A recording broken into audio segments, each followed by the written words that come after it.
إن الحمد لله وحده والصلاة والسلام على من لا نبي بعد أما بعد فأعوذ بالله من الشيطان الرجيم بسم الله الرحمن الرحيم الحمد لله رب العالمين الرحمن الرحيم مالك يوم الدين إياك نعبد وإياك نستعين وقال الله تعالى في القرآن الكريم قل هو الله أحد الله الصمد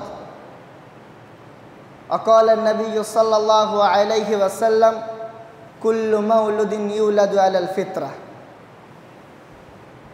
শুকনো পাতায় কার মরমের মর্মর ধ্বনি বাজে লজ্জাবতীর সংকোচ থাকে হৃদয়ের কোন ভাজে আকাশের কাছে না নদীর কাছে গাংচিল বেশি ঋণী ঋণের কিস্তিকে করে উসুল আমি তো তাকেও চিনি সবুজের দামে এক মুঠো নীল কার কাছে যায় কেনা সব জানা হলো রবকে হলো না জানা পানকৌটিটা কোন অভিমানে ডুব দেয় টুপ করে জলপাই বনে দক্ষিণা বাতাস থেমে যায় চুপ করে কতটা বিষাদ বয়ে চলে রোজ হলদে পাখির ডানা সব চেনা হলো সব জানা হলো রবকে হলো না জানা।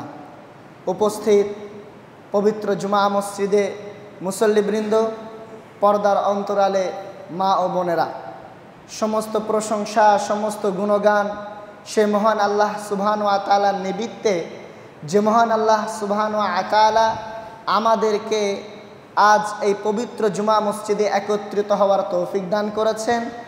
যে মহান আল্লাহ সুবহান ওয়া তাআলা এই সারা বিশ্বকে মাত্র 6 দিনের মধ্যে সৃষ্টি করেছেন এবং আমাদেরকে মুসলমানের মধ্যে অন্তর্ভুক্ত করেছেন, তাই তেনার সংক্ষিপ্ত প্রশংসায় আমরা বলি আলহামদুলিল্লাহ। দরুদ ও সালাম বর্ষিত হোক সমস্ত নবী এবং রাসূলগণের ওপর, বিশেষ করে যে নবীর অক্লান্ত পরিশ্রমে আজ আমরা এই ইসলাম নামক শান্তির ধর্মটি খুঁজে পেয়েছি, সেই দো জাহানের নবী নবিকুল শিরোমণি হযরত মুহাম্মদ সাল্লাল্লাহু আলাইহি ওয়াসাল্লাম, তেনার ওপর শত কোটি দরুদ ও সালাম বৃষ্টির ন্যায় ঝুমঝুম সারা বর্ষিত হোক। আল্লাহুম্মা সাল্লি আলাইহি আল্লাহুম্মা বারিক আলাইহি। সম্মানীয় উপস্থিতি, আজ এই পবিত্র জুমার দিনে আমি আপনাদের সম্মুখে যে বিষয়টি উপস্থাপন করতে চলেছি সেটি হলো রূহের খাদ্য। আল্লাহ সুবহান ওয়া তাআলা মানুষের আভ্যন্তরীণ একটি বিষয় দান করেছেন, যেটা আল্লাহ সুবহান ওয়া তাআলার সৃষ্টি, এবং এই জিনিসটা যেটা আল্লাহ সুবহান ওয়া তাআলা মানুষকে দিয়েছেন, এই জিনিসটা বারবার আল্লাহ সুবহান ওয়া তাআলার কাছে ফিরে যেতে চায়। আর এই জিনিসটির নামই হলো রূহ, যেটা মানুষের একটি অভ্যন্তরীণ বিষয়। দুনিয়ার বুকে রূহ আল্লাহ সুবহান ওয়া তাআলা মানুষকে দিয়েছেন। এই রূহটা যদি পবিত্র থাকে, এই রূহটা যদি স্বচ্ছ থাকে এবং স্বচ্ছ অবস্থায় যদি আল্লাহ সুবহান ওয়া তাআলার নিকট এটি ফিরে যায়, তাহলে সেই ব্যক্তি হয় সফল। আর এই দুনিয়ার বুকে তার রূহটা যদি পাপে কলুষিত হয়ে যায়, পাপ করতে করতে করতে করতে নোংরা আবর্জনায় পরিপূর্ণ হয়ে যায়, আর যেহেতু এটা আল্লাহ সুবহান ওয়া তাআলার কাছে যাওয়ার জন্য সর্বদা তৎপর হয়ে থাকে, এমতো পরিস্থিতিতে যদি এটা এই নোংরা আবর্জনা সঙ্গে নিয়ে আল্লাহ সুবহানাহু ওয়া তাআলার কাছে যায়, তবে সে মানুষ বিফল।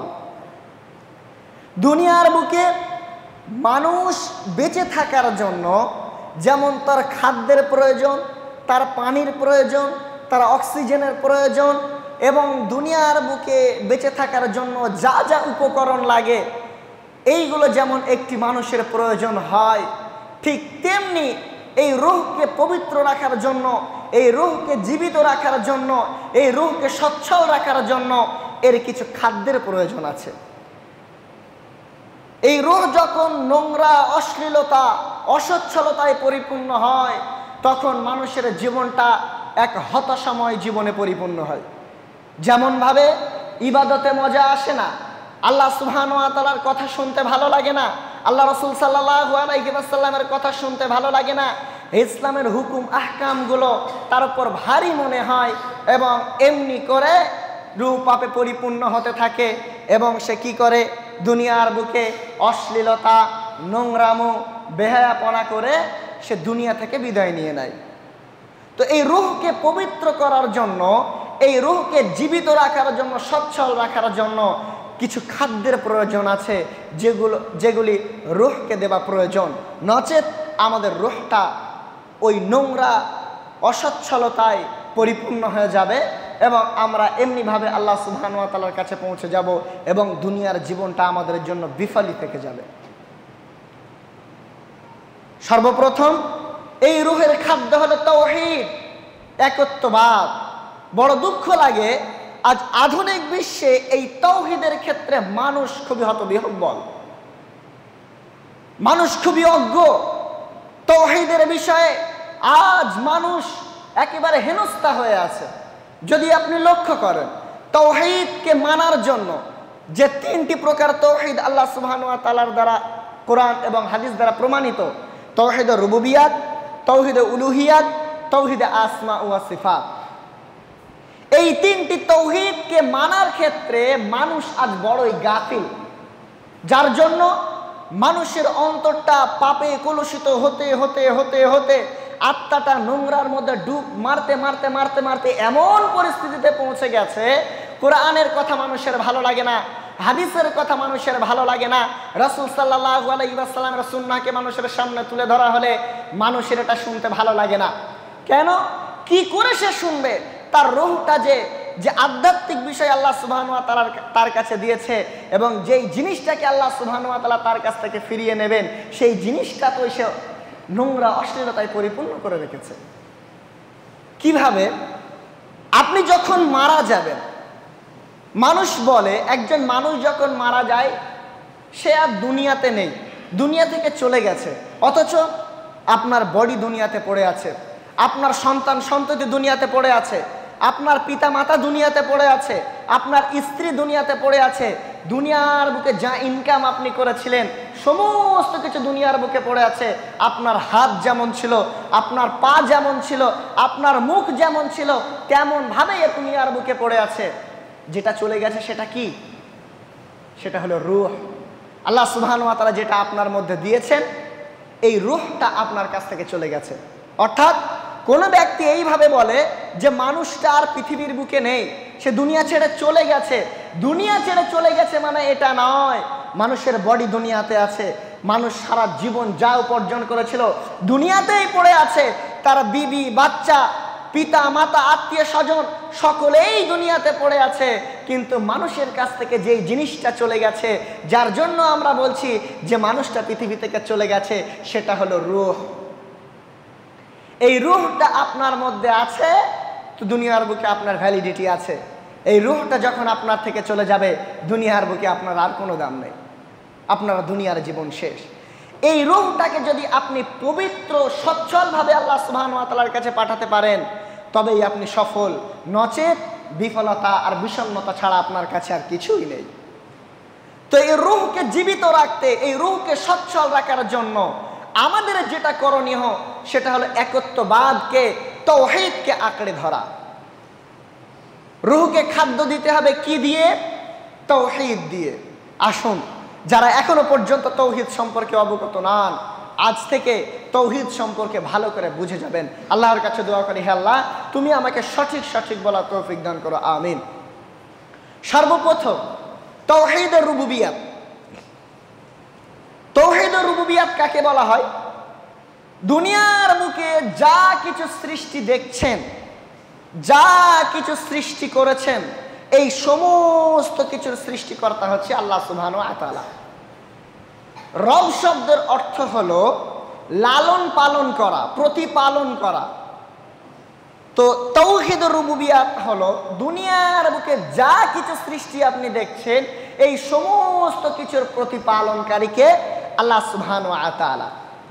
সমস্ত কিছু যেমন ভাবে আপনাকে সৃষ্টি করা হয়েছে, আপনার পুরো পরিবারকে সৃষ্টি করা হয়েছে, দুনিয়া সৃষ্টি করা হয়েছে, দুনিয়ার মধ্যে যত নিয়ামত আছে সেগুলোকে সৃষ্টি করা হয়েছে, এই সমস্ত কিছুর উপর যিনি ক্ষমতা রাখেন, যিনি প্রতিপালন করেন, ইন্নাল্লাহা আলা কুল্লি শাইইন কাদির, তিনিই হলেন আল্লাহ সুবহানাহু ওয়া তাআলা। আর এটাই হলো তাওহীদুর রুবুবিয়াত। অর্থাৎ যখন আপনি এটা মেনে নেবেন, দুনিয়ার বুকে যত নিয়ামত আছে, দুনিয়ার বুকে যা কিছু আছে, যত নিয়ামত আমি ভক্ষণ করছি, আমার রিজিক, আমার হায়াত, আমার মাউত, এই সমস্ত কিছু যিনি সৃষ্টি করেছেন এবং যিনি প্রতিপালন করেন তিনি হলেন মহান আল্লাহ সুবহানাহু ওয়া তাআলা। তখনই আপনি তাওহীদুর রুবুবিয়াতকে বুঝতে পারবেন। আমাদের সমাজে তাওহীদুর রুবুবিয়াতের মধ্যে সাধারণত ঝামেলা দেখা যায় না, তবে কিছু ব্যক্তিত্ব আছে তারা তাওহীদুর রুবুবিয়াতকে ভুল রাস্তায় নিয়ে গিয়েছে। কেমন ভাবে? রব হিসেবে সমস্ত কিছু সৃষ্টিকর্তাকে আল্লাহ সুবহানাহু ওয়া তাআলা, প্রতিপালনকারী হিসেবে সমস্ত কিছুর ক্ষমতা রাখেন আল্লাহ সুবহানাহু ওয়া তাআলা। কিন্তু বড় দুঃখ লাগে আমাদের সমাজের কিছু ব্যক্তিত্ব তারা এই কথা বলে থাকে যে সমস্ত কিছুর উপর আল্লাহ সুবহানাহু ওয়া তাআলার ক্ষমতা নেই। নাউযুবিল্লাহি মিন যালিক।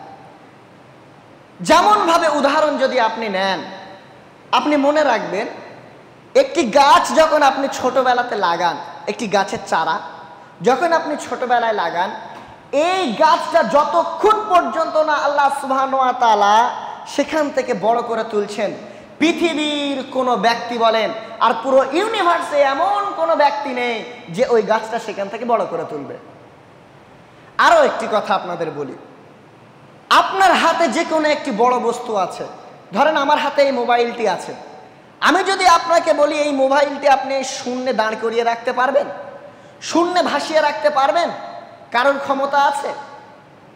এমন একজন ব্যক্তি উঠে যদি দাঁড়িয়ে বলে দেন যে হ্যাঁ আমি শূন্যে মোবাইলকে ভাসিয়ে রাখতে পারবো, তাহলে আমি মেনে নেব। কিন্তু আল্লাহ সুবহানাহু ওয়া তাআলা এই পৃথিবীকে, পুরো ইউনিভার্সে সূর্য চন্দ্র যত নক্ষত্র আছে এগুলোকে শূন্যে ভাসিয়ে রেখেছেন। এই বিশাল আকাশ আমরা দেখতে পাচ্ছি, বিনা খুঁটিতে এই আল্লাহ সুবহানাহু ওয়া তাআলা আকাশকে দাঁড় করিয়ে রেখেছেন এবং সকলের জন্য নির্ধারিত কক্ষপথ বাছন করে দিয়েছেন। তারা সকলেই নিজের কক্ষপথে চলছে, 1 ইঞ্চি এদিক থেকে ওদিক হয় না।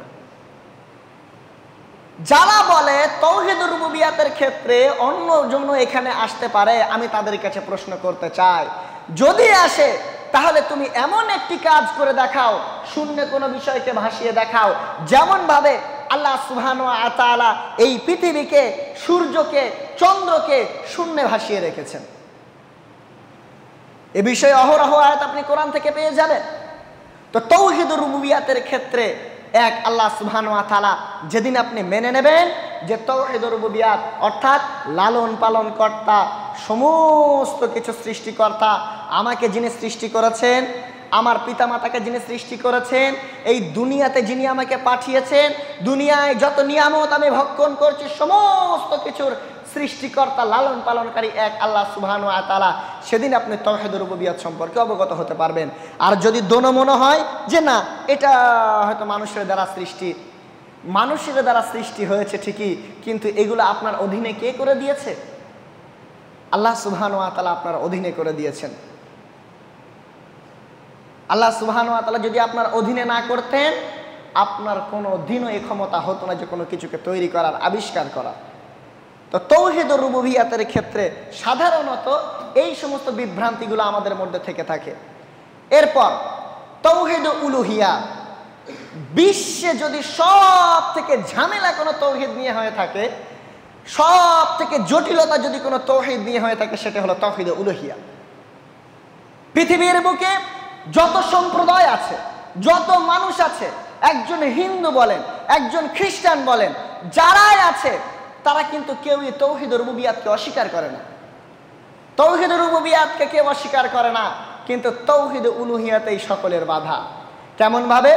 একজন হিন্দু ভাইকে যখন আপনি গিয়ে জিজ্ঞাসা করবেন, সে বলবে ঈশ্বর বলে একজন আছেন, উপরওয়ালা নামক একজন আছেন। একজন খ্রিস্টানকে গিয়ে যখন জিজ্ঞাসা করবেন, সেও বলবে উপরওয়ালা নামক একজন আছে। এবং মুসলিমদের মধ্যে যেমনভাবে বিভ্রান্তিতে থাকা বিশেষ কিছু ব্যক্তিত্ব, তাদের কাছে গিয়ে যদি আপনি বলেন যে হ্যাঁ আমার প্রতিপালক আল্লাহ সুবহানাহু ওয়া তাআলা, কিন্তু তাওহীদে উলুহিয়াত হলো আল্লাহ সুবহানাহু ওয়া তাআলাকে এককভাবে ইবাদত করা, ইবাদতে আল্লাহ সুবহানাহু ওয়া তাআলার সাথে কাউকে শরীক না করা।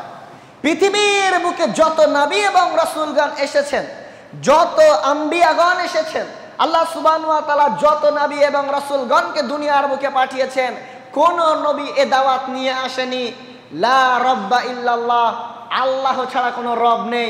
সমস্ত নবী এবং রাসূলগণ এই দাওয়াত নিয়ে এই দুনিয়ার বুকে এসেছে, লা ইলাহা ইল্লাল্লাহ, আল্লাহ ছাড়া কোনো ইলাহ নেই। অর্থাৎ আল্লাহ সুবহানাহু ওয়া তাআলা ছাড়া ইবাদতের যোগ্য এই পৃথিবীতে বলেন আর পুরো ইউনিভার্সে বলেন কেউ নেই। দুনিয়ার বুকে যত নবী এবং রাসূলগণ এসেছেন তাদের সকলেরই দাওয়াত ছিল লা ইলাহা ইল্লাল্লাহ, আল্লাহ সুবহানাহু ওয়া তাআলা ছাড়া কোনো ইলাহ, কোনো মাবুদ, কোনো ইবাদতের যোগ্য এই পুরো ইউনিভার্সে কেউ নেই। তাওহীদে উলুহিয়াত নিয়ে এখানে আমাদের যত ঝামেলা। কেমন ভাবে আজ আধুনিক বিশ্বের মুসলিমদেরকে আপনি জিজ্ঞাসা করবেন, তাওহীদে উলুহিয়াতের ক্ষেত্রে আমাদের দুর্বলতা এত গভীর, আমাদের দুর্বলতা এত গভীর যা আজ প্রকাশ করা খুবই কষ্টদায়ক হয়ে উঠেছে। যদি বলেন কেমন ভাবে, জাহেলিয়াতের মুশরিকরা তারাও তো আল্লাহ সুবহানাহু ওয়া তাআলাকে মানত।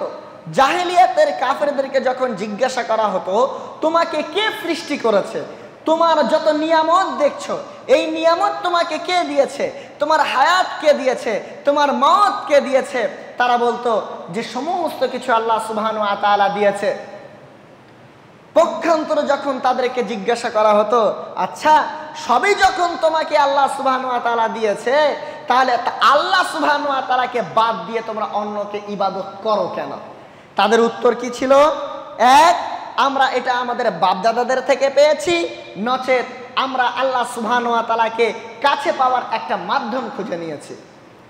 অথচ আল্লাহ সুবহানাহু ওয়া তাআলা নিজে আমাদের ক্ষমা করার জন্য প্রত্যেক রাতের শেষ তৃতীয় অংশে দুনিয়ার আসমানে নেমে আসছেন। প্রমাণ রাসূল সাল্লাল্লাহু আলাইহি ওয়াসাল্লাম বলছেন, ক্বালা ইউনজিলু রাব্বুনা তাবারাকা ওয়া তাআলা কুল্লা লাইলাতিন ইলাস সামাই ওয়াদ দুনিয়া হিনা ইয়াবকা সুলুসুল লাইলিল আখির ইয়াকুলু মান ইয়াদউনি ফাস্তাজিব লাহু মান ইয়াসআলুনি ফাউতিয়াহু মান ইস্তাগফিরুনি ফাগফির লাহু। রাসূল সাল্লাল্লাহু আলাইহি ওয়াসাল্লাম বলেন, মহান আল্লাহ সুবহানাহু ওয়া তাআলা প্রত্যেক রাতের শেষ তৃতীয় অংশে তার আরশ ছেড়ে দুনিয়ার আসমানে নেমে আসেন। যে আসমান আমরা দেখতে পাচ্ছি এই আসমানে নেমে আসেন এবং এসে বলতে থাকেন, ওহে তোমাদের মধ্যে কে আছো যে আমাকে ডাকবে, আমি তার ডাকে সাড়া দেব। তোমাদের মধ্যে কে আছো যে আমার কাছে ক্ষমা চাইবে, আমি তাকে ক্ষমা করব। তোমাদের মধ্যে কে আছো যে আমার কাছে কিছু চাইবে, আমি তাকে দান করব। আল্লাহ সুবহানাহু ওয়া তাআলা নিজে আমাদেরকে ক্ষমা করার জন্য, আমাদেরকে দান করার জন্য, আমাদের ডাক শোনার জন্য দুনিয়ার আসমানে নেমে আসেন। তাহলে হতভাগা মুসলিম আমরা কিভাবে এটা বলতে পারি যে আল্লাহ সুবহানাহু ওয়া তাআলাকে কাছে পাওয়ার জন্য আমার মাধ্যম প্রয়োজন? আপনার অন্তরের কথা, আপনার অন্তরের যে ব্যথা, এই ব্যথা এই কথা একমাত্র যিনি বুঝতে পারেন, একমাত্র যিনি জানতে পারেন সেটি হলেন মহান আল্লাহ সুবহানাহু ওয়া তাআলা। দুনিয়ার কোনো মানুষ আপনার অন্তরের ব্যথা বোঝে না, দুনিয়ার কোনো মানুষ আপনার অন্তরের কথা বোঝে না। তাহলে আপনি ভাবলেন কি করে আপনার অন্তরে কি ব্যথা আছে ওই ব্যক্তি আপনার হয়ে আল্লাহ সুবহানাহু ওয়া তাআলার কাছে সুপারিশ করবে? আপনি এটা দোয়া চাইতে পারেন মানুষের কাছে যে ভাই আমার জন্য একটু দোয়া করবেন, আল্লাহ যেন আমাকে সুস্থ রাখে, আমার সমস্ত বিপদ থেকে উদ্ধার করে। তাই বলে আপনি যদি আল্লাহ সুবহানাহু ওয়া তাআলাকে কাছে পাওয়ার জন্য তাকে পীর বানিয়ে নেন, তার ইবাদত করেন, তাকে খালিসভাবে মেনে নেন, তাহলে শুনে রাখুন আপনার লা ইলাহা ইল্লাল্লাহ কেটে গেছে।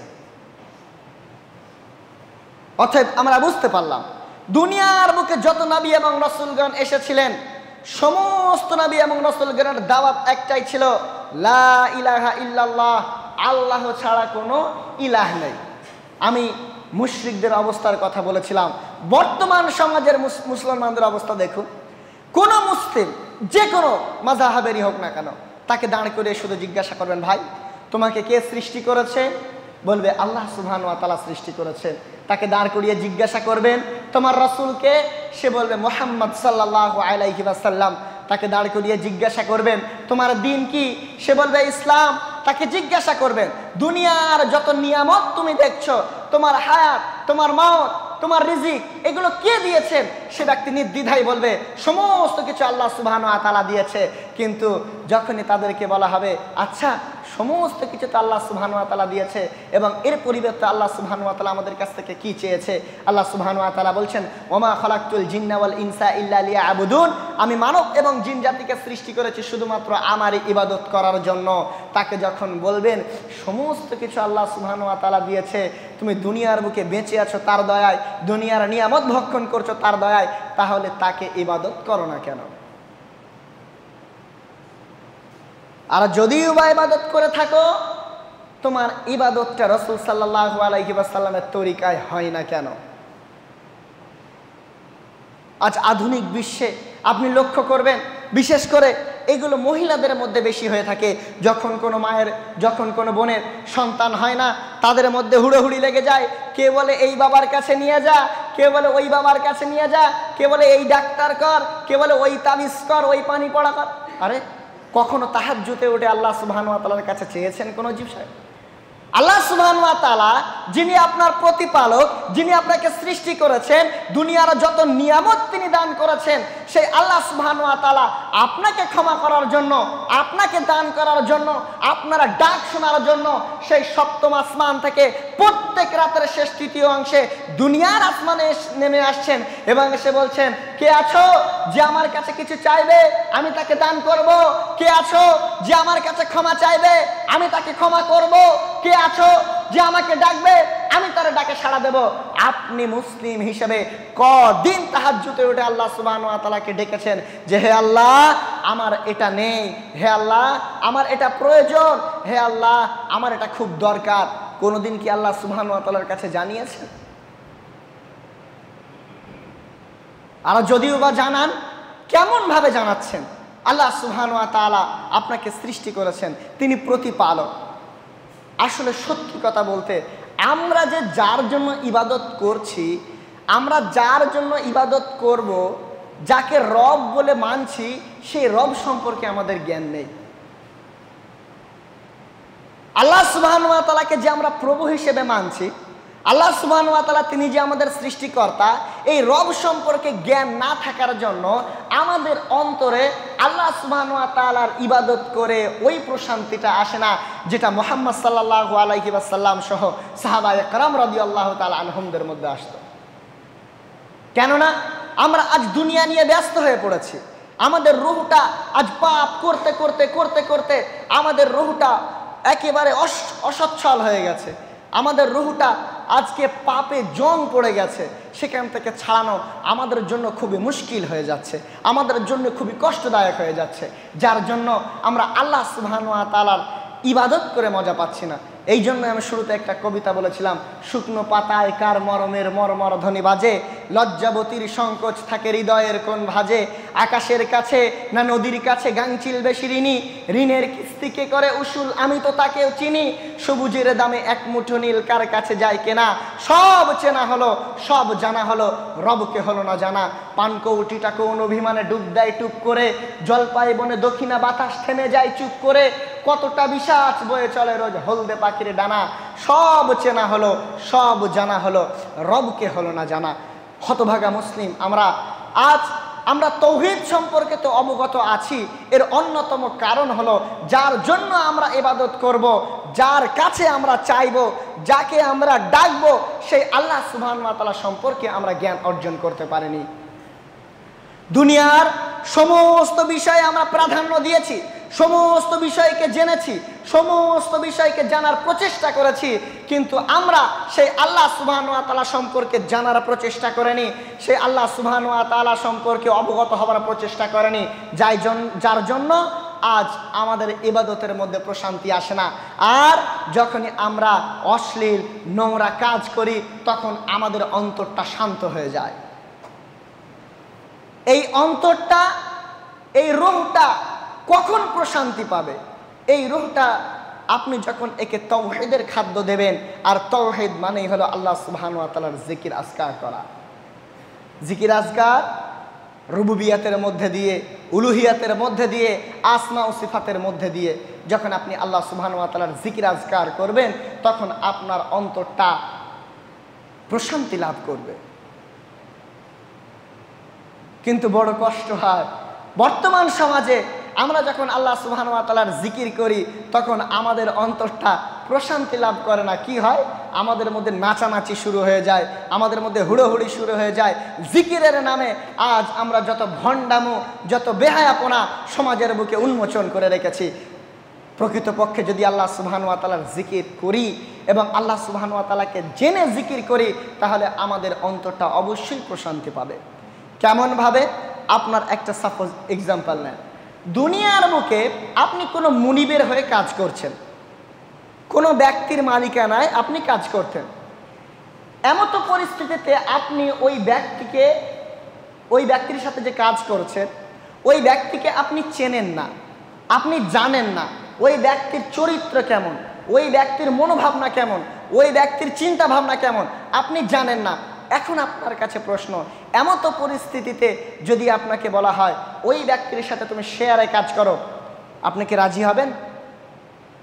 আপনি তাকে চেনেন না, আপনি তাকে জানেন না, তাকে কোনোদিন দেখেননি, তার সাথে আপনি ব্যবসা করতে যাবেন, আপনার তার সাথে ব্যবসা করে শান্তি হবে? আপনার তো অন্তত সবসময় এইরকমই হতে পারে, যদি আমার সমস্ত কিছু নিয়ে চলে যায়। সম্মানীয় সুধী, কিন্তু আল্লাহ সুবহানাহু ওয়া তাআলা, তার সম্পর্কে তো আমরা জেনেছি।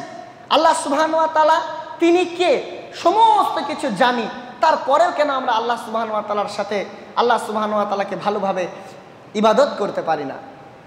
এর কারণ কি জানেন? মুসলিম সমাজ আজ অজ্ঞ আল্লাহ সুবহানাহু ওয়া তাআলাকে না জেনে।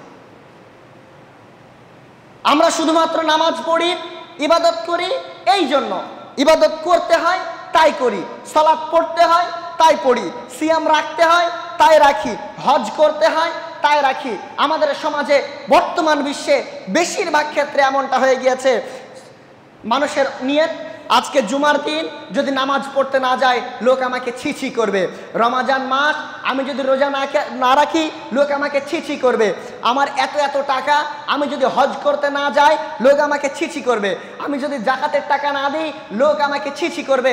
কিন্তু বড় দুঃখ লাগে, লোকের চিন্তা করে যে ইবাদতটা করছেন, এই ইবাদতটা যদি আপনি আল্লাহ সুবহানাহু ওয়া তাআলার ভয়ে করতেন আপনি সফল হয়ে যেতেন। বড় কষ্ট লাগে। এই জুমা মসজিদে হয়তো এখন মসজিদটা পুরো পরিপূর্ণ আছে, কিন্তু আসরের সময় হয়তো দু কাতার লোক খুঁজে পাওয়া যাবে না। তাহলে কি? তাহলে নিয়তটা আমাদের এখানে এই, জুম্মার নামাজ যদি আমি না পড়তে যাই গ্রামের লোক আমাকে ছিছি করবে, গ্রামের লোক আমাকে দূর দূর করবে, লোক আমাকে খারাপ বলবে। কেননা আজ জুম্মার দিন, ইবাদত না করলে, নামাজ পড়তে গেলে আমি একজন মুসলিম হিসেবে লোক আমাকে খারাপ বলবে। আরে আর যখন আল্লাহ সুবহানাহু ওয়া তাআলার রাস্তায় তোমাকে ডাকা হয়, সেই আল্লাহ সুবহানাহু ওয়া তাআলা তোমাকে ডাকেন, সেই আল্লাহ সুবহানাহু ওয়া তাআলার ডাকে সাড়া দাও না। এই মানুষ, এই সমাজ কোনোদিন তোমার সচ্ছলতা, তোমার বিফলতাকে প্রাধান্য দেবে না। কেমন? দেখুন, সমাজ এমন একটা পরিস্থিতিতে দাঁড়িয়ে আছে, বর্তমান সমাজে আপনার ধন দৌলত আছে, আপনি যদি দান না করেন বলবে এই ব্যক্তি কিপটে, দান করে না। আবার এমনও আছে অনেক ধন সম্পদ আছে, আপনি দান করছেন, আল্লাহ সুবহানাহু ওয়া তাআলা এমতো পরিস্থিতিতে আপনাকে পরীক্ষায় ফেলে দিয়ে আপনার ধন সম্পদ কমিয়ে দিয়েছে, সমাজের লোক বলবে ওই ব্যক্তি দান করতে করতে ফকির হয়ে গেছে। তো এই সমাজের ব্যক্তির জন্য আপনি নামাজ আদায় করছেন? আল্লাহ সুবহানাহু ওয়া তাআলা যিনি আপনাকে সৃষ্টি করেছেন, যিনি আপনাকে হায়াত দিয়েছেন, আপনার রিজিক দিয়েছেন, আপনার দুনিয়াবি জীবিকাকরণের জন্য যা কিছু দরকার সমস্ত কিছু দিয়েছেন, সে আল্লাহর ভয়ে আপনি নামাজ পড়েন না, সে আল্লাহর ভয়ে আপনি ইবাদত করেন না। আর এই ইবাদতে ততক্ষণ পর্যন্ত মজা আসবে না যতক্ষণ পর্যন্ত আপনি আল্লাহ সুবহানাহু ওয়া তাআলা সম্পর্কে জানবেন। অর্থাৎ যার ইবাদত করছেন, কেন ইবাদত করছেন, কিসের জন্য ইবাদত করছেন, আপনার গন্তব্য কোথায়, এটা যতক্ষণ পর্যন্ত আপনি জানতে পারবেন না ততক্ষণ পর্যন্ত আপনার ইবাদতে মজা আসবে না।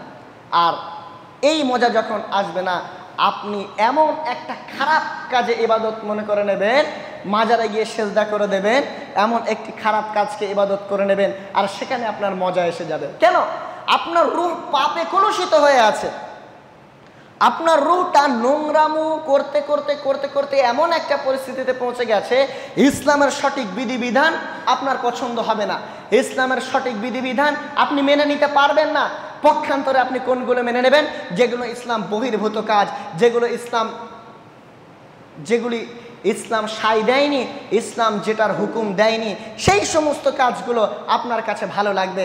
অর্থাৎ শুধুমাত্র গান বাজনা, সিনেমা, গালিগুলো, ঝগড়া, অশান্তি এগুলোই নয়, আমলের নামে গজলের সাথে ডিজে বাজিয়ে আপনার ভালো লাগবে, আমলের নামে খিচুড়ি করে, বড় বড় জলসা করে, ফুজুল খরচা করে এগুলো আপনার ভালো লাগবে। কারণ এগুলো বহির্ভূত কাজ। লক্ষ লক্ষ টাকা আপনি বিসর্জন দিচ্ছেন, লক্ষ লক্ষ টাকা আপনি নষ্ট করে দিচ্ছেন। তো এগুলো কখন ভালো লাগবে? যখন আপনার রূহটা পাপ করতে করতে করতে করতে অসচ্ছল হয়ে যাবে। তাওহীদুর রুবুবিয়াত, এখানে মানুষের অসুবিধা নেই। তাওহীদে আসমা ও সিফাত, এখানেও মানুষের অসুবিধা নেই। যত অসুবিধা, যত ঝামেলা মানুষ আজ এই তাওহীদে উলুহিয়াতের ক্ষেত্রে। কেননা আপনি দেখুন, হাজারো ব্যক্তিকে এমন কথা বলা হয়েছে, রাসূল সাল্লাল্লাহু আলাইহি ওয়াসাল্লামের হাদিসকে যে অস্বীকার করে সে ব্যক্তি কি করলো? কুফরি করলো। হাজারো এমন ব্যক্তিকে আমি অন্য মাযহাবের কথা বাদই দিলাম, আমাদের মাযহাবে, আমাদের মা বোনদের মধ্যে, বাপ ভাইদের মধ্যে এমন অনেক ব্যক্তিত্ব আছে যাদেরকে বারংবার বলা হয় মান তাআল্লাকা তামিমাতান ফাকাদ আশরাকা, যে ব্যক্তি তাবিজ লটকালো সে ব্যক্তি শিরিক করলো। এখনো পর্যন্ত আমাদের সমাজে অনেক বাচ্চা আছে যাদেরকে হাতে তাবিজ বেঁধে দিয়ে, কোমরে তাবিজ বেঁধে দিয়ে, মা ও বোন এমন অনেক আছে যারা গলায় তাবিজ বেঁধে বেড়ায়। তাহলে এর লা ইলাহাটা কোথায় গেল? আল্লাহ সুবহানাহু ওয়া তাআলা যে ইলাহ নেই, কোনো রব নেই, ইবাদতের যোগ্য এক আল্লাহ সুবহানাহু ওয়া তাআলা, সমস্ত কিছুর যোগ্য এক আল্লাহ সুবহানাহু ওয়া তাআলা। তো আপনি যখন তার সাথে শিরক করছেন তখন আপনার লা ইলাহাটা কোথায় গেল? আপনার লা ইলাহা কেটে গেছে। কথা বুঝতে পারেননি? শিরক যখন আপনি করছেন, কাবিরা গুনাহ যখন আপনি করছেন, আপনার লা ইলাহা কেটে গেছে, লা ইলাহা নেই। কারণ আপনি জানেন যে আল্লাহ সুবহানাহু ওয়া তাআলা ছাড়া কোনো ইবাদতের যোগ্য নয়, আল্লাহ সুবহানাহু ওয়া তাআলা ছাড়া কেউ এই পৃথিবীর বুকে রব হিসেবে পাওয়ার যোগ্য নয়। সেই আল্লাহ সুবহানাহু ওয়া তাআলার সাথে আপনি জেনে বুঝে শিরক করছেন, তাহলে আপনার লা ইলাহা থাকলো? সম্মানীয় সুধী, আমরা যে ওয়াক্তে সালাত আদায় করি না কেন, আপনি লক্ষ্য করবেন কোরআনে এমন অহরহ জায়গা আছে যেখানে আল্লাহ সুবহানাহু ওয়া তাআলা তাওহীদকে পরিপূর্ণভাবে ঢেলে দিয়েছেন, তাওহীদকে পরিপূর্ণভাবে ঢেলে দিয়েছেন।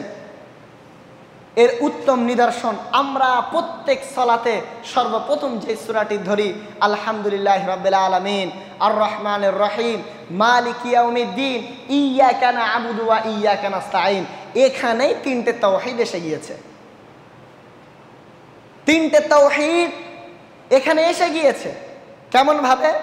নাম্বার 1, আলহামদুলিল্লাহি রাব্বিল আলামিন, সমস্ত প্রশংসা সেই মহান আল্লাহ সুবহানাহু ওয়া তাআলার জন্য যিনি দুই জাহানের রব, রব প্রতিপালন, তাওহীদুর রুবুবিয়াত প্রথম আয়াতে এসে গেছে, তাওহীদুর রুবুবিয়াত। আর রহমানির রহিম, মালিকি ইয়াউমিদ্দিন, তিনি পরম করুণাময় ও দয়ালু, বিচার দিনের মালিক। আর রহমান, আর রহিম, করুণাময়, দয়ালু, এগুলো কি? আল্লাহ সুবহানাহু ওয়া তাআলার সিফাত। এখানে এসে গেছে তাওহীদে আসমা ওয়া সিফাত, আল্লাহ সুবহানাহু ওয়া তাআলার গুণ, আল্লাহ সুবহানাহু ওয়া তাআলার নাম, আল্লাহ সুবহানাহু ওয়া তাআলার যে সমস্ত সিফাতি কালচার আছে সেই সমস্তগুলো এখানে এসে গেছে। আর রহমান, আর রহিম, তাওহীদে আসমা ও সিফাত। প্রত্যেক ওয়াক্তে যখন আমরা সালাত আদায় করি আমরা তাওহীদ দিয়েই শুরু করি, কিন্তু পক্ষান্তরে আমরা তাওহীদকে সবথেকে অজ্ঞ। ইয়্যাকা না'বুদু ওয়া ইয়্যাকা নাস্তাঈন, আমরা শুধু তোমারই ইবাদত করি এবং তোমার কাছে সাহায্য চাই, তোমারই ইবাদত করি। তাওহীদে উলুহিয়াত এসে গেছে। কোনো ব্যক্তি যদি এমন মনে করেন আমরা তোমার ইবাদত করি, তোমার কাছে চাই, তাহলে এটা মানে সঠিক হবে না। ইয়্যাকা না'বুদু ওয়া ইয়্যাকা নাস্তাঈন, অর্থাৎ আমরা শুধু তোমারই ইবাদত করি, তোমারই কাছে সাহায্য চাই। এই আয়াতটা যদি নাস্তাঈনু ইয়্যাকা না'বুদু ইয়্যাকা নাস্তাঈনু ইয়্যাকা যদি এইভাবে বলা হতো তাও কিন্তু এটা সঠিক হতো, কিন্তু ইয়্যাকাটা আগে আনার কারণ এখানে হচ্ছে তাকিদ। ইয়্যাকা না'বুদু ওয়া ইয়্যাকা নাস্তাঈন, আমরা শুধু তোমারই ইবাদত করি এবং তোমারই কাছে সাহায্য চাই। আমরা প্রত্যেক ওয়াক্তে সালাতের মধ্যে এই 3 প্রকার তাওহীদ দ্বারা শুরু করি, তাওহীদুর রুবুবিয়াত, তাওহীদে উলুহিয়াত, তাওহীদে আসমা ওয়া সিফাত। এই তাওহীদ এমন একটি বিষয়, মানুষ যদি এটাকে মেনে নিতে পারে আকীদাগত দিক থেকে মানুষ যদি এটাকে আঁকড়ে ধরে থাকতে পারে তাহলে সে ব্যক্তি সফল। কেননা তৌহিদ সংক্রান্ত এমন হাজারো কাজ আছে, এমন শত শত কাজ আছে যা মানুষের অজ্ঞতার কারণে তারা শিরিক করে বসে। মানুষের অজ্ঞতার কারণে মানুষ এমনভাবে বেদাত করে বসে, এমনভাবে কুফরি করে বসে, মানুষের আমল এমনভাবে ধ্বংস হয়ে যাবে যে তারা জানতেও পারে না। আল্লাহ রাসূল সাল্লাল্লাহু আলাইহি আল্লাহ সুবহানাহু ওয়া তাআলা কোরআনের মধ্যে স্পষ্টভাবে বলেছেন, তোমরা যে কথাই বলো সাবধানতার সাথে বলো, কেননা প্রত্যেক কথাই রেকর্ড হয়, লেখা হয়। তো তৌহিদ সম্পর্কে দুই কাঁধে যে ফারিস্তা আছে এনারা সবসময় লেখে ব্যস্ত, লিখছেন। তৌহিদ এমন একটি বিষয়, এই তৌহিদ সম্পর্কে যদি আপনার জ্ঞান থাকে তাহলে আপনি যতই রাগ হোক না কেন, যতই ঝগড়া হোক না কেন, যতই আপনার হক থেকে ফারায়েজ এসে আপনার জমি আপনার হক থেকে বেরিয়ে অন্য জায়গায় চলে যাক না কেন, যদি তৌহিদের জ্ঞান আপনার থাকে আপনি কোনোদিন এই কথা বলবেন না যে তোর হাদিস তোর কাছে রাখ, এ কথা বলবেন না। কারণ আপনি জানেন এই কথাটা বলা কত বড় গুনাহ। কোন সময় আপনি এ কথা বলবেন না যে সব জায়গায় কোরআন হাদিস চলে না, এ কথা আপনি বলবেন না, কারণ আপনার মধ্যে তৌহিদের জ্ঞান আছে। আর যখনই আপনার কাছে তৌহিদের জ্ঞান থাকবে না, সমাজের বুকে যখনই কোনো ঝামেলায় পড়ে যাবেন, সমাজের মধ্যে যখনই কোনো বিপদে পড়ে যাবেন, আপনি কি বলবেন? সব জায়গায় কোরআন হাদিস চলে না, তোর হাদিস তোর কাছে রাখ, এ কথা আপনি বলবেন যদি আপনার মধ্যে তৌহিদের জ্ঞান না থাকে। আরেকটি তৌহিদ, তৌহিদে আসমা ওয়া সিফাত। আমরা আল্লাহ সুবহানাহু ওয়া তাআলাকে ডাকি বিভিন্নভাবে, সর্বদা বেশিরভাগই আমরা হে আল্লাহ, হে আল্লাহ, হে মাবুদ এইভাবে ডেকে থাকি। তৌহিদে আসমা ও সিফাতটা হলো আল্লাহ সুবহানাহু ওয়া তাআলার যে গুণ আছে, আল্লাহ সুবহানাহু ওয়া তাআলার যে ক্ষমতা আছে, এগুলোর মধ্যে একটি একটা। যেমন রাহিম আর রাহিম, করিম, সত্তার, এগুলো হলো আল্লাহ সুবহানাহু ওয়া তাআলার সিফাত, গুণ। আল্লাহ সুবহানাহু ওয়া তাআলাকে ডাকার জন্য তৌহিদে আসমা ওয়া সিফাত হলো সবথেকে সুন্দর একটি পন্থা। কেমন ভাবে? সাধারণত আল্লাহ সুবহানাহু ওয়া তাআলা আমাদেরকে দুনিয়ার বুকে পাঠিয়েছেন এক উদ্দেশ্য নিয়ে। উদ্দেশ্যটা কি? আমি বলেছি একটুখানি আগে, তিনি আমাদেরকে তার ইবাদতের জন্য পাঠিয়েছেন। এমতো পরিস্থিতিতে আপনি দুনিয়ার বুকে এসেছেন, কুল্লু বানি আদামা খাত্তাউন ওয়া খায়রুল খাত্তাইনা তাওয়াবুন। প্রত্যেক আদম সন্তানই ভুলকারী, আর ভুল স্বীকারকারীগণই হলো উত্তম ভুলকারী। ভুল আপনি করবেন, এমতো পরিস্থিতিতে ভুল করার পরে যখন আপনি আল্লাহ সুবহানাহু ওয়া তাআলার কাছে চাইবেন যে হে আল্লাহ তুমি আমাকে ক্ষমা করো, এই চাওয়াটা যদি আপনি শুধুমাত্র আল্লাহ দিয়ে না চান, ইয়া করিম, ইয়া গফুর, ইয়া রহিম, ইয়া সত্তার, ইয়া জব্বার, এইভাবে যদি আপনি আল্লাহ সুবহানাহু ওয়া তাআলার কাছে চান তো আল্লাহ সুবহানাহু ওয়া তাআলা খুশি হয়। কেমন ভাবে? আপনার সম্মুখে যদি আপনার কোনো ব্যক্তি প্রশংসা করে যে আপনার এত ট্যালেন্ট আছে, আপনার এত ট্যালেন্ট আছে, তাহলে আপনার মনে মনে প্রশান্তি হয় না, হয় না? ভালো লাগে তো? যদি কেউ আপনার সম্মুখে আপনার প্রশংসা করে আপনার ভালো লাগে? অনুরূপভাবে আপনি যখন আল্লাহ সুবহানাহু ওয়া তাআলার প্রশংসা করবেন, আল্লাহ সুবহানাহু ওয়া তাআলার সিফাত দ্বারা, আল্লাহ সুবহানাহু ওয়া তাআলার গুণ দ্বারা, আল্লাহ সুবহানাহু ওয়া তাআলাকে ডাকবেন, আল্লাহ সুবহানাহু ওয়া তাআলার বড়ত্ব বর্ণনা করবেন, আল্লাহ সুবহানাহু ওয়া তাআলাও খুশি হবেন। আল্লাহ সুবহানাহু ওয়া তাআলা আপনার ডাকে খুশি হবেন এবং এর পরিপ্রেক্ষিতে আপনি আল্লাহ সুবহানাহু ওয়া তাআলার কাছে অন্তর থেকে চাইবেন, অবশ্যই আল্লাহ সুবহানাহু ওয়া তাআলা আপনাকে দেবেন। অর্থাৎ তৌহিদের যে তিনটি প্রকার সে সম্পর্কে আমরা অবগত হলাম। এক, তাওহীদুর রুবুবিয়াত, অর্থাৎ সৃষ্টিকর্তা হিসেবে, পালনকর্তা হিসেবে, লালন পালনকারী হিসেবে যিনি একমাত্র যোগ্য তিনি হলেন আল্লাহ সুবহানাহু ওয়া তাআলা। নাম্বার দুই, তাওহীদুল উলুহিয়াত, অর্থাৎ সমস্ত ইবাদতের যোগ্য, পৃথিবীতে যত ইলাহ আছে সকলেই ভুল, একমাত্র ইলাহ ইবাদতের যোগ্য হলো আল্লাহ সুবহানাহু ওয়া তাআলা, ইনি ছাড়া আর কেউ ইবাদতের যোগ্য নয়। আমরা সাধারণত মনে করি নামাজ পড়াটাই ইবাদত, এমন অনেক ইবাদত আছে, সিয়াম পালন করা, এমন অনেক ইবাদত আছে, দান করা, দোয়া করা, এই সমস্ত কিছু ইবাদতের মধ্যে। তো দোয়া যদি আপনি আল্লাহ সুবহানাহু ওয়া তাআলার কাছে করেন তাহলে ঠিক আছে, দোয়া যদি আপনি আল্লাহ সুবহানাহু ওয়া তাআলা ব্যতীত অন্যের কাছে করেন তাহলে কি হচ্ছে? ইবাদতটা আল্লাহ সুবহানাহু ওয়া তাআলার জন্য হচ্ছে না, যার কাছে চাইছেন তার কাছে ইবাদত হয়ে যাচ্ছে। এটা খুব ভালোভাবে খেয়াল রাখবেন। ইবাদতের ক্ষেত্রে যোগ্য হলো এক আল্লাহ সুবহানাহু ওয়া তাআলা, এবং নাম্বার 3 তাওহীদে আসমা ওয়া সিফাত, আল্লাহ সুবহানাহু ওয়া তাআলার নাম এবং আল্লাহ সুবহানাহু ওয়া তাআলার সিফাত সমূহ। এগুলো কখন কাজে আসে এর বিস্তারিত আলোচনা আছে, সময় শেষ, ইনশাআল্লাহ অন্য কোনো একদিন আল্লাহ যদি হায়াতে রাখে দেব। তাওহীদে আসমা ও সিফাত এর একটা বিস্তারিত আলোচনা আছে। তো আল্লাহ সুবহানাহু ওয়া তাআলাকে ডাকার জন্য সব থেকে যেটা ভালো সেটা হলো তাওহীদে আসমা ও সিফাতকে ব্যবহার করা, তার গুণ, তার নাম, এই সমস্ত বিষয় ধরে ডাকা, যাতে আল্লাহ সুবহানাহু ওয়া তাআলা খুশি হন। অতএব আমরা বুঝতে পারলাম তাওহীদ কত একটি ভয়ঙ্কর জিনিস। এটি যদি আপনি সুন্দরভাবে মানতে পারেন তাহলে আপনার জীবন সফল। আর যদি এই তাওহীদের জ্ঞান আপনি না রাখতে পারেন, অর্জন করতে না পারেন, আপনার দ্বারা শিরক, বেদাত, কুফরির মতো বড় বড় পাপ হয়ে যাবে, আপনি জানতেও পারবেন না। পরিশেষে আল্লাহর কাছে দোয়া করি, ওগো দয়াময়, তুমি আমাদের সকলকে তাওহীদ সম্পর্কে পুঙ্খানুপুঙ্খভাবে জ্ঞান অর্জন করার তৌফিক দান করো, আমিন। হে আল্লাহ, যতদিন দুনিয়ার বুকে জীবিত থাকবো যেন তোমারই পথে জীবিত থাকি, এবং যখন আমাদের মৃত্যু হবে যেন কালেমা লা ইলাহা ইল্লাল্লাহর সাথে সাথে মৃত্যু হয়, আমিন। হে আল্লাহ, আমরা যারা দুনিয়ার বুকে এখনও তাওহীদ সম্পর্কে জানতে পারেনি, আল্লাহ তুমি আমাদের তাওহীদ সম্পর্কে বেশি বেশি জ্ঞান অর্জন করার তৌফিক দান করো, আমিন। হে আল্লাহ, তোমার উলুহিয়াতে, তোমার ইলাহার সাথে আমরা যেন কাউকে শরীক না করি, আল্লাহ তুমি আমাদের সেই তৌফিক দান করো, আমিন। আল্লাহুম্মা সাল্লি আলা মুহাম্মাদিন ওয়া আলা আলি মুহাম্মাদ কামা সাল্লাইতা আলা ইব্রাহিম ওয়া আলা আলি ইব্রাহিম ইন্নাকা হামিদুম মাজিদ। আল্লাহুম্মা বারিক আলা মুহাম্মাদিন ওয়া আলা আলি মুহাম্মাদ কামা বারাকতা আলা ইব্রাহিম ওয়া আলা আলি ইব্রাহিম ইন্নাকা হামিদুম মাজিদ। সুবহান রাব্বিকা রাব্বিল ইজ্জাতি আম্মা ইয়াসিফুন ওয়াস সালামুন আলাল মুরসালিন ওয়াল হামদুলিল্লাহি রাব্বিল আলামিন।